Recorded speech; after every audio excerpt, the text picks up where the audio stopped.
बात सच है कि हम लोग एक अच्छे दौर से नहीं गुजर रहे हैं। कोरोना वायरस से हमारा देश ही नहीं पूरी दुनिया प्रभावित है और सबसे ज्यादा प्रभावित है हमारे डेली वेज वर्कर्स, जो देश के अलग अलग कोने से आते हैं रोजगार के लिए, ताकि वो अपना और अपने परिवार का पेट पाल सके। गिव इंडिया, एक्शन एड और हेलो लाया है मैं भी कोविड वॉरियर, एक इनिशिएटिव जिसमें हम सब साथ आए और कोविड-19 से लड़े। So join the cause and support our daily wage workers. जय हिंद।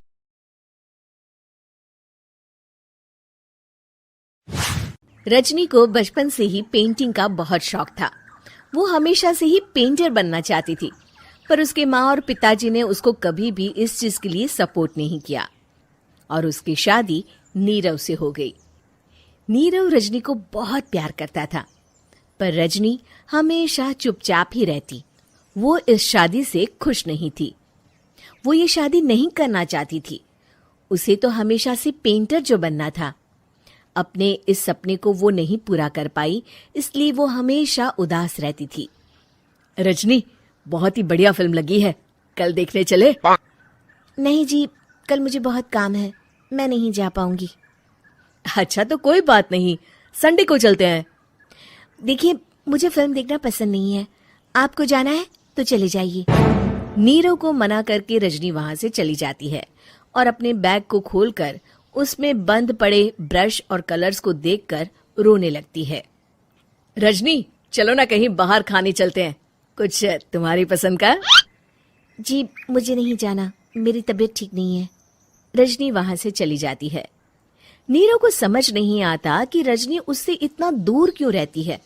वो जब भी उसके साथ वक्त बिताना चाहता है, रजनी कोई ना कोई बहाना बना देती है।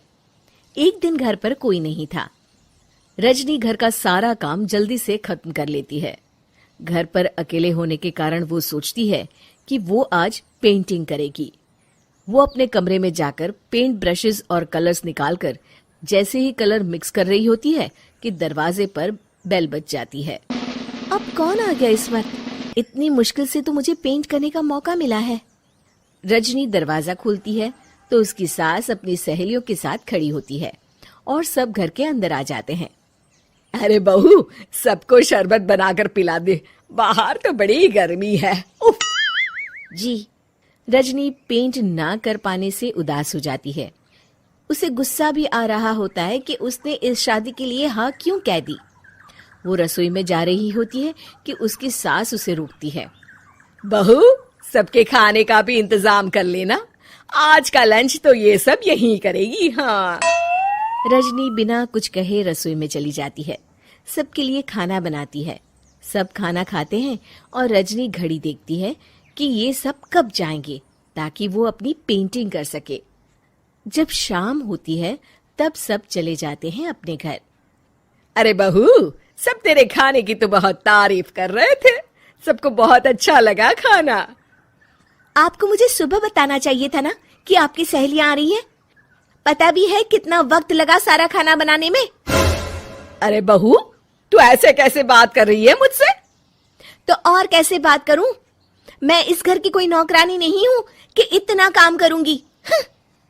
रजनी अपने कमरे में जाकर दरवाजा बंद कर लेती है। शाम को जब नीरव आता है तो उसकी माँ उसे पूरी घटना के बारे में बताती है। क्या रजनी ने आपसे इस तरह बात की माँ? हाँ, और पता नहीं उसे क्या हो गया है, शाम से बाहर भी नहीं आई है। मैंने तो कई बार आवाज दी, खाना भी नहीं खाया उसने। तू ही बात करके देख ले बेटा। नीरव अपने कमरे का दरवाजा खटखटाता है। रजनी, दरवाजा खोलो, मैं हूं। रजनी दरवाजा खोलती है और फिर वापस जाकर अपने बिस्तर पर लेट जाती है। रजनी, माँ से बात करने का ये क्या तरीका है? मैंने कोई गलत बात नहीं की है। अरे तुम क्यों ऐसे बर्ताव कर रही हो सबके साथ? क्या तुम इस शादी से खुश नहीं हो? रजनी कुछ नहीं बोलती। अरे बताओ मुझे रजनी, क्या ये शादी तुम्हारी मर्जी के खिलाफ हुई है? हाँ, मैं ये शादी कभी नहीं करना चाहती थी। तुमसे क्या, मैं किसी से भी शादी नहीं करना चाहती थी। रजनी रोने लगती है। चुप हो जाओ रजनी, बताओ मुझे, तुम क्यों नहीं करना चाहती थी शादी? रजनी बेड के नीचे से अपने पेंटिंग्स, कलर्स, ब्रश, पेपर्स निकालती है। इतने में उसकी सास भी कमरे में आ जाती है। ये देख रहे हो, ये थे मेरे सपने। मैं पेंटर बनना चाहती थी, पर माँ पापा ने कभी सपोर्ट नहीं किया और मेरी शादी करवा दी। मेरे सारे सपने टूट गए। हर वक्त बस गुस्सा आता रहता है मुझे।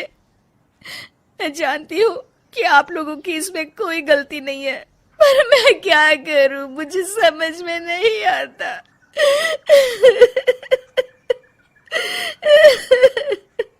रजनी फूट फूट कर रोने लगती है। मुझे माफ कर दीजिए, आप दोनों के साथ मैं बहुत बुरा बर्ताव कर रही हूँ। अरे रजनी बेटा, चुप हो जाओ तुम। नीरव पानी लेकर आता है। ये लो पानी पियो और शांत हो जाओ। रजनी पानी पीती है और उसकी सास पेंटिंग्स देख रही होती है।